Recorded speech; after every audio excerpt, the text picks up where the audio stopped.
तर नमस्कार मित्रांनो, परत एकदा स्वागत आहे आपल्या चॅनलवर तुमचं सर्वांचं.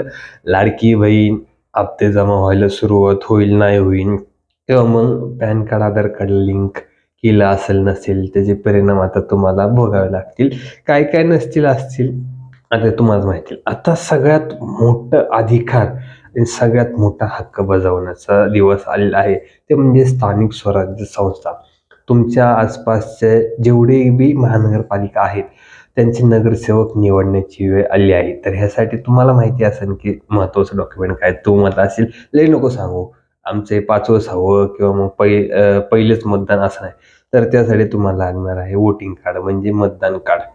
तर तुमच्याकडं असेल त्यामध्ये काही नाव चुका किंवा मग इतर काही गोष्टी असतील, तर मतदान करावे जाताना तुमचं पोलिंग बूथ कोणचं आहे हे जाण्यासाठी एक ॲप आहे प्ले स्टोअरवर, वोटर हेल्पलाईन.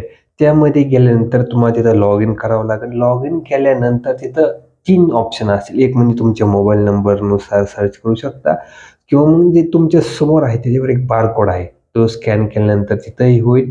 तिसरं म्हणजे तुमच्या डिटेल्सनुसार, आणि चौथं तुम्ही तुमच्या ऑप्शन असा असणार आहे की तुमचा इपिक नंबर आहे, म्हणजे जो voting I D card number आहे त्याच्यानुसार सुद्धा सर्च करू शकता. आणि ह्याच्यामध्ये तुमचा मोबाईल नंबर लिंक असेल, आधार कार्डला म्हणत नाहीये, मतदान कार्डला जर लिंक असेल तर तुम्ही डाउनलोड सुद्धा हे करू शकता. फक्त मतदान कार्ड घेऊन जाते वेळेस, मतदानाच्या वेळेस तुम्हाला तुमचं इतर डॉक्युमेंट म्हणजे पॅन कार्ड म्हणा, आधार कार्ड म्हणा, driving licence, supported documents, passport म्हणा, ते घेऊन जायचं आहे. कारण काय काय वेळेस 5 वर्षापूर्वी अपडेट केलेला असतो.